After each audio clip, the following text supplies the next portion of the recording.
عشاق الأكلة دي تيجي يجمعوا هنا في الفيديو دوت.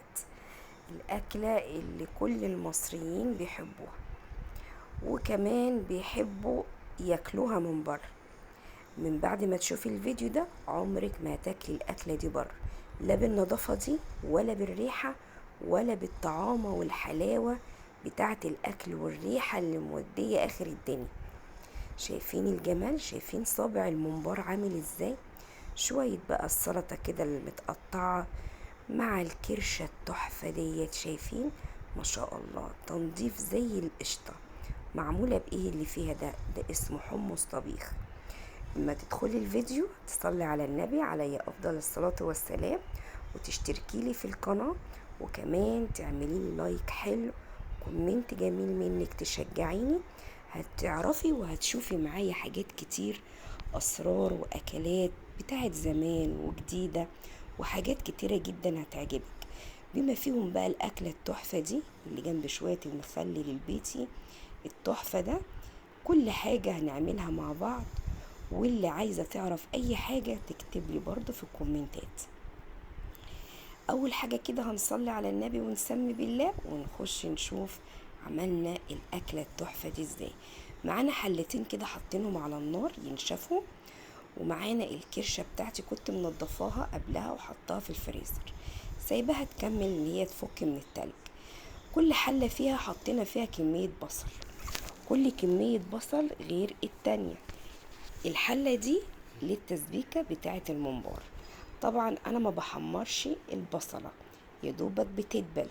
انما الحلة التانية دي للشطيطة بتاعة الكرش. فاكرينها زمان امهاتنا كانوا بيقولوا عليها شطيطة، شطيطة بالكرش. طبعا دي غير شطيطة الفلفل، دي حاجة ودي حاجة. حطيت ايه بقى في شطيطة الفلفل دي؟ حطيت فيها فص ثوم بس زيادة، وحطينا الطماطم المتصلصلة بتاعتنا. نيجي بقى هنا بوريكم اهو حمص الطبيخ شكله اهو، والكمية كمان اللي تحطيها مع كمية الكرشة اللي موجودة عندك. طبعا انا جايبة ربع كيلو، حطيت زي نصه كده زي توم، نقيته حلو. وبعد كده حطيته وحطيت عليه مية عادية جدا، يعني لمدة كده نص ساعة. هقول لكم بعد كده هنعمل فيه ايه. وادي الخضرة بتاعتنا اللي راحت في حتة تانية خالص. شوية الخضرة دول انا حبيت بس اوريهم لكم، اللي احنا وصلنا لمرحلة هنقول برضو فيها الحمد لله. طبعا الخضرة زي ما انتوا شايفين زي التشكيلة بتاعة المحشي، خضرة مشكلة، خضرة مشكلة. هتنقيها حلوة قوي زي ما انتي شايفة كده اهي. تبتدي بقى ايه البقدونس والشبت والكزبرة. بعد ما تنقيها تغسليها، وبعد كده تقطعيها وتحطيها في مصفى لما تصفي ميتها. طبعا انتوا عارفين خضرة الصيف كلنا كنا عارفينها ما بتوصلش للسعر ده، بس كانت بتبقى صفرة ومش حلوة.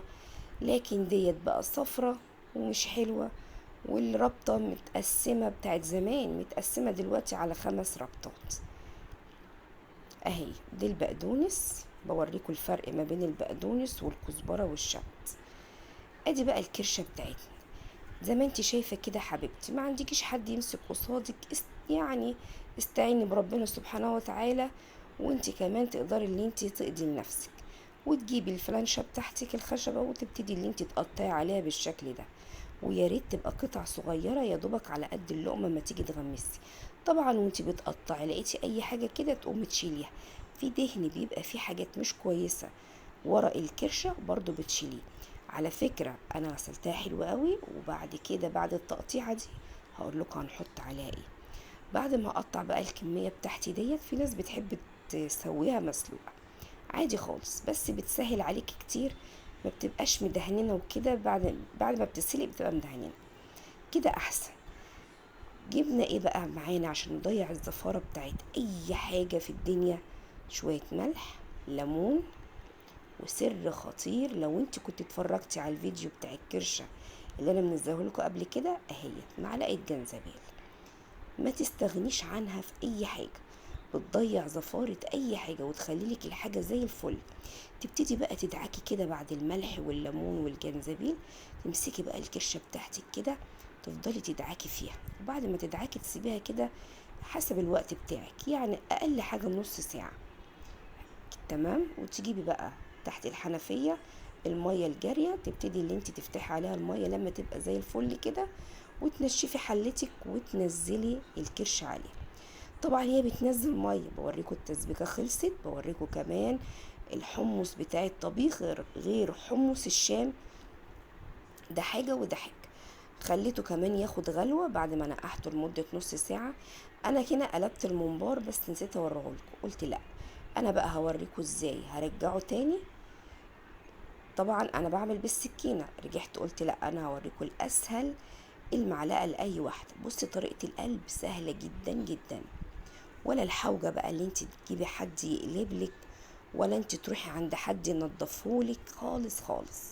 اديني بوريك اهو، رجعته تاني على وشه. تبتدي تنضفيه على وشه الاول وبعد كده بتقلبيه على الظهر. اديني برجع اهو بقلبه معاكم. خلي بالكم اللي انا وريتهولكم انا كنت قلبيه على ظهره، رجعت عدلتهولكوا تاني على وشه اهو. تنضفيه الاول وبعد كده تقلبي على الظهر.